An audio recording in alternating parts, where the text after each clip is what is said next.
बाबा जीतो पार्ट 3 के प्रश्न उत्तर। यह है पाठ को आपने सबसे अच्छे से पहले समझना है, फिर उसके उत्तर देने हैं। बाबा जीतो कहाँ के रहने वाले थे? अघार गांव के रहने वाले थे। जोजा के कितने पुत्र थे? जोजा के 7 पुत्र थे। वीर सिंह मेहता कौन था? वीर सिंह मेहता एक जमींदार था। वीर सिंह मेहता की ज़मीन कैसी थी? बंजर। निम्नलिखित प्रश्नों के उत्तर दीजिए। मौखिक हैं। बाबा जीतो अपने परिवार का पालन पोषण कैसे करते थे?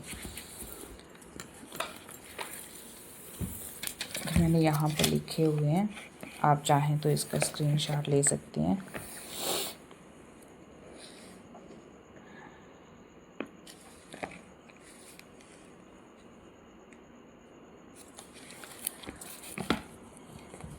बाबा जीतो अपने परिवार का पालन पोषण कैसे करते थे? बाबा जीतो अपने परिवार का पालन पोषण खेती बाड़ी करके करते थे। बाबा जीतो की पत्नी का क्या नाम था?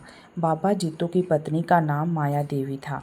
बाबा जीतो और बुआ कौड़ी के बलिदान की याद में मेला कहाँ लगता है? बाबा जीतो और बुआ कौड़ी के बलिदान की याद में झिड़ी में हर वर्ष एक मेला लगता है। आगे हैं लिखित वाले प्रश्न। वीर सिंह मेहता और बाबा जीतो के बीच क्या तय हुआ था? वीर सिंह मेहता और बाबा जीतो के बीच यह तय हुआ कि दोनों आधी आधी उपज लेंगे।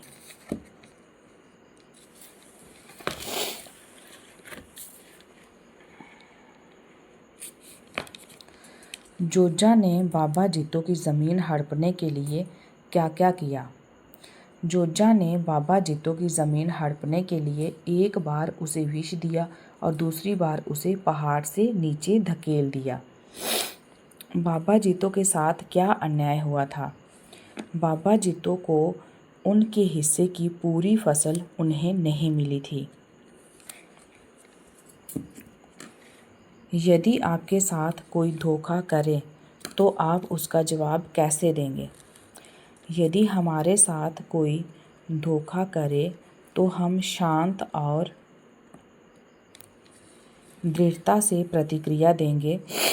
धोखा किस तरह का है, उसके हिसाब से ही उससे पेश आएंगे। यदि बात करके ना सुलझे तो कानूनी सहायता भी लेंगे। अब ये लास्ट वाला जो है, चाहे आप इसे रहने दीजिए, क्योंकि बच्चा इतना ही लर्न कर पाएगा।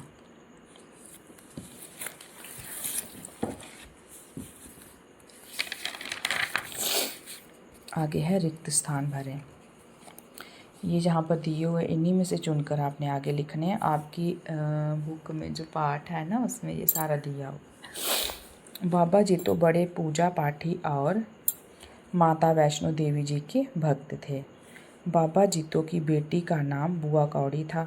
विवाह के कुछ दिन बाद बाबा जीतो के माता पिता का देहांत हो गया। बाबा जीतो ने कटार निकालकर आत्महत्या कर ली। बुआ कौड़ी ने गेहूं के पौधे से एक दाना तोड़ना चाहा। भाषा को समझें। बिंदु और चंद्र बिंदु वाले शब्द पाठ से ढूंढकर लिखिए। अब आपने ऐसे बिंदु वाले शब्द जो हैं वो पाठ में से जितने भी हैं, इधर 2-2 ही लिखने हैं। तो यहाँ लिखा हुआ देहांत लेंगे, इसके साथ बिंदी है, इधर भी बिंदु है। तो ये चंद्र बिंदु है। गेहूँ, जोजा, गांव। अब आपको जितने भी मिलते हैं आपने यहाँ पर लिखने हैं। पाठ से छांट कर र के विभिन्न रूपों के 2-2 शब्द लिखिए। अब एक ये वाला र के लिखने हैं, एक ये वाला र, एक ये वाला र। जैसे रहे रिश्तेदार, वर्ष धर्मों, श्रद्धा क्रोध।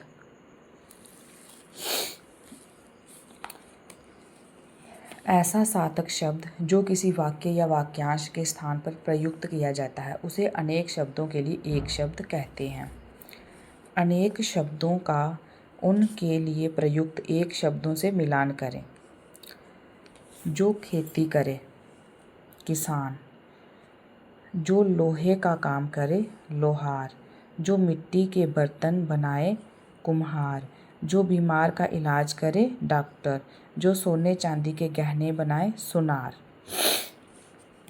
आगे है किसी व्यक्ति, वस्तु, स्थान या भाव के नाम को संज्ञा कहते हैं। व्यक्ति है बाबा जी, तो वस्तु पत्थर, स्थान कटड़ा। निम्नलिखित वाक्यों में से संज्ञा शब्द छांट कर लिखें। अब आपने यहाँ पर आपको परिभाषा दी थी संज्ञा की, संज्ञा क्या क्या होती है और आगे आपने इनमें से ढूंढना है। मेहता, तुमने मेरे साथ अच्छा नहीं किया। अब मेहता संज्ञा है, अच्छा भी संज्ञा है। मेहता व्यक्तिवाचक संज्ञा है, अच्छा भाववाचक संज्ञा है। आपने यहाँ पर मेहता भी लिखना है और अच्छा भी लिखना है। झिड़ी में हर वर्ष मेला लगता है। झिड़ी भी संज्ञा है, मेला भी समूहवाचक संज्ञा है। वे कुछ समय घरोटा गांव में रहे। घरोटा भी संज्ञा है, गांव भी जातिवाचक संज्ञा है। जित्तो का क्रोध भड़क उठा। जित्तो व्यक्तिवाचक संज्ञा है, क्रोध भाववाचक संज्ञा है। उन्होंने कटार निकाल कर आत्महत्या कर ली। कटार जातिवाचक संज्ञा है। अब ये जो अंडरलाइन किए हैं इनको आगे लिखना भी है।